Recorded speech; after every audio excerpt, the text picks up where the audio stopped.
নমস্কার, কেমন আছেন সবাই? আবারও জীবনের ওঠা পড়ার নতুন দিনের নতুন একটা ব্লগ ভিডিও নিয়ে চলে এলাম আপনাদের সামনে। ভোর থেকে উঠে সংসারের কাজগুলোকে যেভাবে সামলে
আমি চেষ্টা করি সকালবেলায় বেশিরভাগ ক্ষেত্রে হেলদি টিফিনটা দেওয়ার জন্য, যেটা শরীরের মধ্যে গিয়ে সত্যি কোনো কাজে লাগবে সেই রকম একটা টিফিন দেওয়ার জন্য।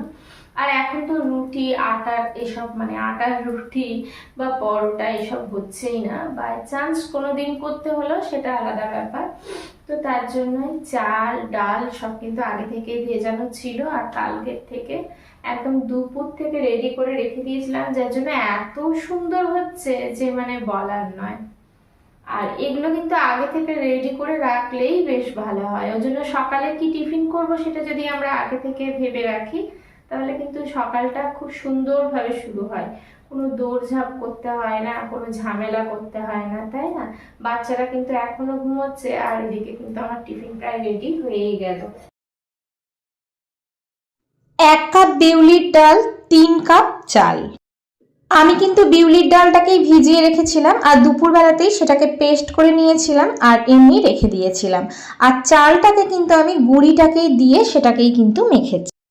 আপনারা চাইলে আতপ চালটাকে 1 কাপ ডালের সাথে 3 কাপ আতপ চাল কিন্তু ভেজাতে হবে, তবেই কিন্তু ঠিকঠাক হবে আর কি। আর এটার মধ্যে আমি কিন্তু 1 মুঠো সুজি দিয়েছি, অর্ধেক কাপের মতো বা তার থেকেও কম সুজি দিলেও দিতে পারেন। ব্যাটারটা যেহেতু অনেকক্ষণ ধরে রেখেছিলাম, তার জন্য কিন্তু খুব সুন্দরভাবে তৈরি হয়েছে। ইনস্ট্যান্ট যদি বানাতে চান তাহলে অবশ্যই তার মধ্যে কিন্তু একটুখানি দই দিতে হবে, আর অল্প একটু বেকিং পাউডার মানে খাবার সোডা দিয়ে করতে হবে, তাহলে কিন্তু ইনস্ট্যান্ট আপনারা তৈরি করতে পারবেন। আমি যেহেতু অনেকক্ষণ আগে ভিজিয়ে রেখেছি, তার জন্য আমি দইয়ের ব্যবহার করিনি। আর অনেকক্ষণ আগে ভিজিয়ে রাখলে মানে অনেকক্ষণ আগে যদি আপনি ব্যাটারটা রেডি করে রাখেন, তাহলে কিন্তু দইও দিতে হবে না, খাবার সোডাও দিতে হবে না।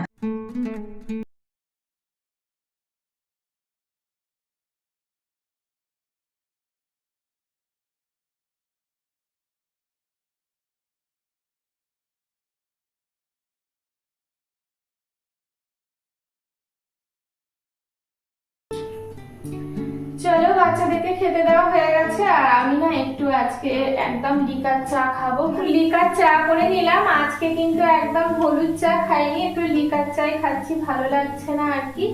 আর এদিকে সবজি টবজি সব কেটে রেডি করে দিয়েছি, ছেলেদের কিন্তু খেতে দিয়ে দিয়েছি, ওদের খাওয়াও হয়ে গেছে। এবার আমি বসে বসে একটু এই চাটা খাবো। আর আজকে কিন্তু তোমাদের দাদা ভাই পুজো দিয়েছেন, ওদিকে আমি ডালটা আজকে কুকারে বসিয়ে দিয়েছি। তোমরা তো জানো বেশিরভাগ ক্ষেত্রে ডালটা কিন্তু আমি ইন্ডাকশনেই বসিয়ে থাকি, ইন্ডাকশনে আর বসালাম না, আজকে কিন্তু আমি কুকারেই বসালাম। আমার চা খেতে খেতে আশা করছি ডালটা হয়ে যাবে। আর এই দেখো এখানে যে দেখছো, এখানে যে চচ্চড়ির জন্য যে ডাটাগুলো কেটে রেখেছি, কফি ডাটাগুলো, এগুলো কিন্তু আগেই কেটে রেখেছি কালকে। কারণ কি বলতো, এগুলো কাটতে অনেকটা সময় লাগে, তো তাই আগে থেকে কেটে রেখেছি। কালকে মানে সন্ধ্যেবেলার দিকে বসেছিলাম, তো ভাবলাম বসে বসে কেটে রাখি, নাহলে অনেকটা দেরি হয়ে যায় সকালবেলা উঠে কাটলে। আর বাদ বাকি জিনিসগুলো কেটে রেডি করে দিলাম। তাহলে এদিকে আমি না মাশরুম কিছু কেটেছি, ধুয়ে পরিষ্কার করে রেখেছি, এগুলোকে একটু সেদ্ধ হতে দিয়ে তারপরে চাটা খাই বসে বসে।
চলো, এইদিকে কিন্তু একটুখানি আলু সেদ্ধ করেছি বাচ্চাদের জন্য, কারণ চচ্চড়িটা একটুখানি ঝাল দেব। আর হচ্ছে এটা একটু তেল ঢেলে নিতে হবে, ওর জন্য আর কি দেখিনি আগে, জানো তো। চলো এটা থেকেই করি, কম তেলই আছে।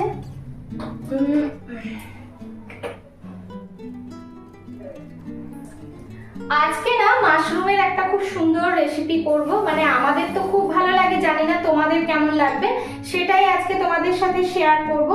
আর এদিকে একটু পেঁয়াজ ভেজে রাখছি আলুতে দেবো বলে।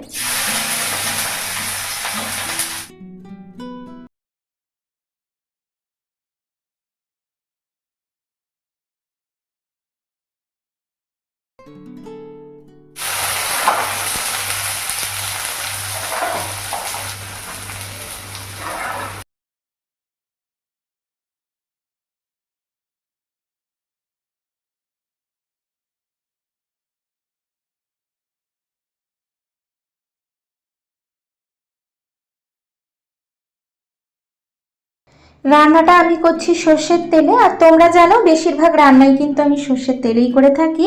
এখানে পেঁয়াজ দিয়েছি, আর রসুনটা দিতে না ভুলে গিয়েছিলাম, ওই জন্য একটুখানি সরিয়ে তারপরে রসুনটাও দিয়ে দিলাম।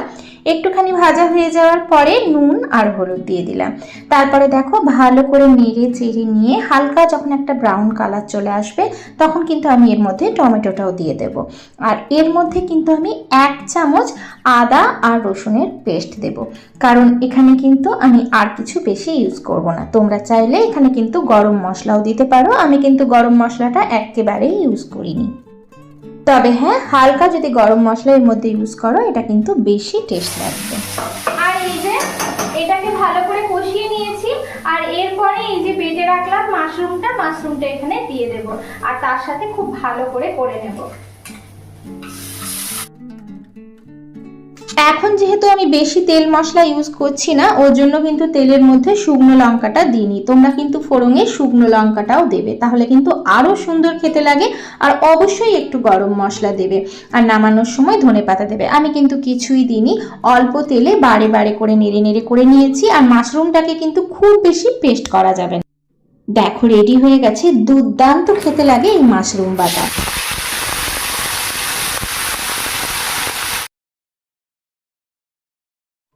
এই যে ফুলকপির কিছু ডাঁটা ছিল, সেগুলো ফেলতে না একদম ইচ্ছে করছিল না, তার জন্য ভাবলাম একটু চচ্চড়ি করে দিই। আমরা গৃহিণীরা বোধহয় এরকমই, তাই না? ওদিকে সবজিটা বসিয়ে এদিকে চলে এসেছি জিনিসপত্রগুলো একটু ক্লিন করব বলে। আসলে কি একটু পরিষ্কার পরিচ্ছন্ন রাখতে আমরা ভালোবাসি। আমরা না প্রত্যেকটা জিনিসকে যত্ন নিতে খুব ভালোবাসি, এমনটাই বোধহয় আমরা হই। আসলে প্রত্যেকটা জিনিসকে সুন্দর করে পরিষ্কার পরিচ্ছন্ন করে আগলে রাখতে ভালোবাসি। আমরা সংসারটাকে না একটা মায়ার বন্ধনে বেঁধে ফেলেছি, তাই না? তার জন্য সংসারের কাজ বলো, সংসারের যে পরিশ্রম বলো, এগুলো কিন্তু আমাদের কিছু মনেই হয় না। যতই কষ্ট হোক না কেন, এগুলো করতে আমরা ভালোবাসি। এখানে একটু দুধ নিয়েছি, একটু হলুদ নিয়েছি, কাঁচা হলুদ নিয়েছি। হ্যাঁ দুধ, হ্যাঁ ও দুধ বেশ খাবে। এই যে এখানে দুধ নিয়েছি আর একটু কাঁচা হলুদ মিক্সড করে দিয়েছি, আর ওই যে দুধের সরটা যেটা থাকে সেটাই দেওয়া আছে। তো সেটা দিয়ে না বাচ্চাদেরকে যদি স্নানের আগে এরকম করে পরিষ্কার করে দেওয়া হয়, তাহলে কিন্তু নোংরাগুলো উঠে যায়। আর একটুখানি যদি কোনো ক্রিম দিয়ে করানো হয় তাহলে হ্যাঁ চুপ কর, এই যে কত নোংরা উঠছে, তাহলে কিন্তু স্কিনটাও ভালো হয়। আর বাচ্চারা স্নানের সময় তো খুব ইয়ে করতে চায় না, ওদের সাবানটা তো দেওয়া উচিত নয়, ওর জন্য এরকম করে যদি পরিষ্কার করে দেওয়া হয় তাহলে কিন্তু বডিটা অনেক পরিষ্কার হয়ে যায়।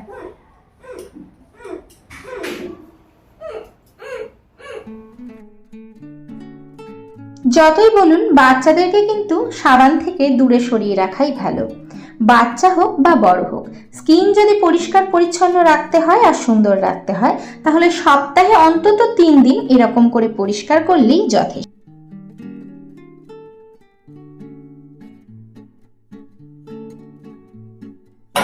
চলো এগুলো যেখানে হয়ে গেছে, এগুলো একে একে করে সব রেখে আসি, আর ছেলেটাকেও এবার স্নান করিয়ে দেবো। এটা হোক ততক্ষণে।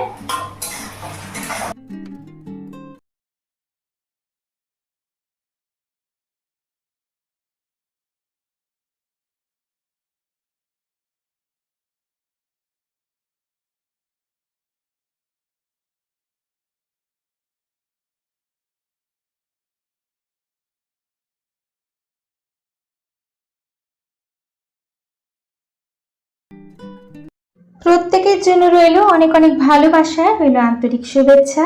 আজকের ভিডিওটা এখানেই শেষ করছি। দেখা হচ্ছে পরবর্তীকালে নতুন একটা ভিডিওর সাথে।